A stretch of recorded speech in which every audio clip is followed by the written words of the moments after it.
Thank you, Nehru. Thank you very much. Perfect. Every attendee here today will be receiving an associate membership. Let me just send you the link in the chat box. So you can actually register to become an associate member here, but we will also send something to your email after the session.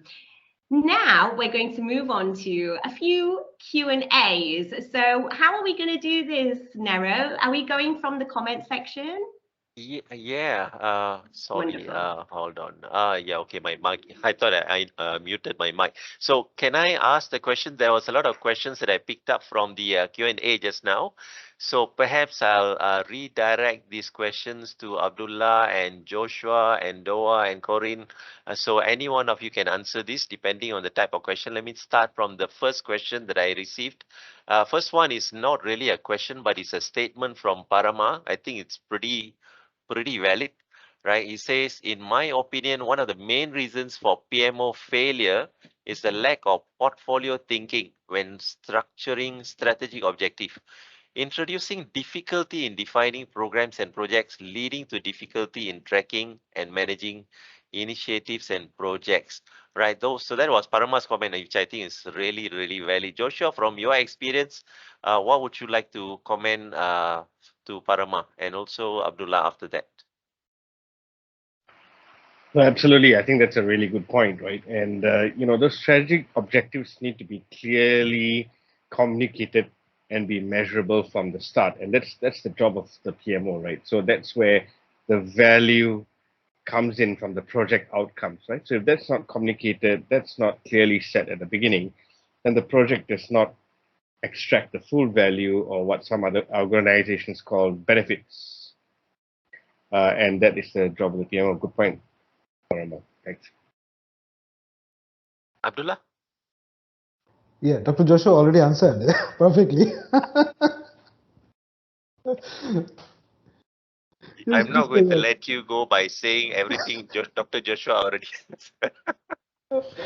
No, you see, I mean, it's not a one sentence answer, because the whole PMO piece is pretty complex, right? That's why we are spending the today's 2-hour sessions on PMO. So I have with my last 15 years of PMO experience, I have seen that many of the cases, unless the company is really matured in project management, right? And we consider probably 2% or 3% are good. They have a good PMO. They know what to say, what not to say. They know clearly what they want. But we're talking about these average companies, where most of the cases you'll find that your top management probably are not clear what they want from the PMO. Right. So, and this is our job, the experienced PMO. That's why we need this kind of knowledge sharing platform. We need to know actually, if my management is not clear about what they really want, then we have to be like a doctor to ask them questions, relevant questions, show them the path, what is good, what is bad, and what they need to move forward and everything, right? So I think it is also our responsibility to make aware our management, the way the PMO operates in short term and long terms, and set the expectations. Then you go and sign the PMO charter. Right, so setting the expectation in both sides, showing the roadmap and the future and the vision is very important, right? Okay, yeah, pass it to you, Mr. Nehru. All right, so I think the second question is specifically to Abdullah. The question comes from Suresh Munusami, who says, what is the tools used for maturity assessment? Fantastic question, Suresh. You see, there are different maturity models available on the web. Okay, I think, but we have in our PMO guide, we have a customized maturity assessment tools. Probably you can actually, once you have access to the system, please go to the maturity assessment sections and see the templates, the customized templates that we have. But anyway, most of the maturity has this common layers. They start from the the foundation layers to optimized layers. So there are 5 layers of maturity assessment levels, where basically and there are set of questionnaires depending on the type of PMO you are actually assessing. And these questionnaires and the checklist will vary depending on the types of PMO you're doing. But still, you'll have a customized maturity framework in our PMO guidebook. Thank you. All right, thank you, Abdullah. Now, the next one is actually a comment. Is that the right word, comment? I think it's a viewpoint presented by Prasad, right? So Prasad says, and I'd love to hear from anyone who can comment on this as well. He says, procedures for standardization would make working very difficult in a complex business environment because standards and procedures can be defined only for a static business environment rather than a dynamic business environment.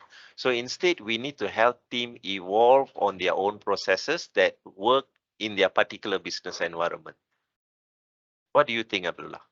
It's a very complex question. It is.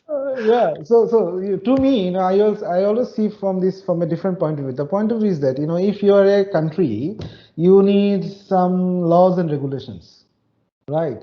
So even your country is just recently independent, still you need, first thing we do is to actually set up policies, rules, regulations, and everything. So I think the 2PG concept we have shared, the policy, procedures, and the governance is something like this. We need to start from somewhere, because if you do not have the policy and the guidelines in place, people will have different thoughts, different philosophies, different mindset, and that would be very challenging and chaotic to manage. Right. So my personal experience is start with a small one, not very complex, depending, and that needs to be customized definitely, because big companies, the protocols will not match with your protocols, but start with the minimum one. So that's why we have this minimum SOP process to start with another policies. Please.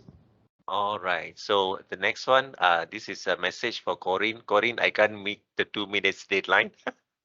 Quite a number of questions, so maybe I'll extend it slightly longer so that we can actually answer some of very good questions actually. So let's start with John Lisbeth. John Lisbeth says or asks a question: when dealing with executive level, there's always related to business based on measurement. What is the best practice to measure ROI, and what kind of tools do you most use? Appreciate if you can show some examples. Abdullah? Boss, you're the master. You're the master. Go ahead, please. Joshua, how to measure ROI? If you ask me to add, I will just add these simple things, right? It's more like setting your exam questions and find the right answer. Okay, so yeah, so if you want to measure your ROIs, first set what are the ROIs you want. Set the specification that if you want to measure the success rate of your PMO, set what is the success criteria for your PMO. Right, set the CPI, set the SPI, and then measure it. So that means it's very important that you set the KPIs, then you break it down into small pieces, and then you have the tool to actually to measure it. Yeah. Yeah, I mean, further to that point, I think what Abdullah says is you can't improve what you can't measure, right? So the starting point is extremely important, right? So you start with, projects take a lot of investment, time, money, resources, right? And you want to find out what you want to optimize and how the PMO can deliver that for you. So what is your starting point, right? Do you want to optimize, for instance, cost avoidance or saving? Do you want to achieve consistent outcomes, right? Do you want to, for instance, follow a standardized process, right? And all those are going to give you a return on investment. Some are quantifiable in a certain way, and some are not so quantifiable, or maybe a little bit more subjective. But the starting point is important. Then you implement the PMO interventions, and that's where you see the outcome of the return of investment from your PMO. All right. So I got one very interesting question from Mad Razi. He asked, how do you manage or deal with the stakeholder from other business units that's overriding PMO processes and governance? Dr. Joshua is already smiling. He got that answer for you already. He faces all of these challenges every time. Dr. Joshua. So this is what I do on a day-to-day basis, right? Because I'm a PMO director myself, right? So, as a PMO, since you're sitting side by side with organizational strategy, the stakeholder mix much more complex, much more diverse than sitting in a project delivery environment, right? And what you have to do is you have to determine what is important to that stakeholder group, right? If you're talking to somebody from finance, the PMO must know how to adapt that conversation to the finance person, right? And if you're talking to the strategy person really doesn't care if you're managing 40 projects. He just wants to know how my outcomes link to the strategy and when can you evidence that, right? So the PMO must have that soft skills, must have that stakeholder management skills, right? Over and above his technical reporting, data and analytics, right? Performance management skill set, right? That stakeholder management piece is extremely important, and adapt the conversation to the people in the room. All right. So the next two comment is for Doaa. Doaa, there's a question asking, would you be sharing all of these PowerPoint decks to everyone those who are present here? That's the first question. And the second question comes from Vic. Actually, this is more of a statement. I already registered for associate membership. Thank you, Vic. And he says still waiting for email confirmation. By the way, Vic, I just have to introduce you, a good friend of mine, a very senior consultant, one of the well-known person in the PMO circle in the country as well. So yeah, so that's a question, Doaa. Well, regarding the slide decks, we will definitely be sharing something with everybody here. There are more detailed slides, even if you want to get in touch with me to step into one of these three goals. I am a very passionate person when it comes to people who are willing to take action and, cause change and improve PMOs worldwide and be this driving force of change. I'll be with you. I'm here to get your questions. Just connect with me. I'm there on LinkedIn. I'll be sharing my email. You'll be getting my email. Just connect with me and see how you'd like to get involved, and I'll be more than happy to help you. Excellent. Thank you. Thank you. And Suresh, hold on. Suresh have asked a question whether the training will be online or face-to-face. So it still is going to be virtual, right? It's through the Zoom, that the training in January. And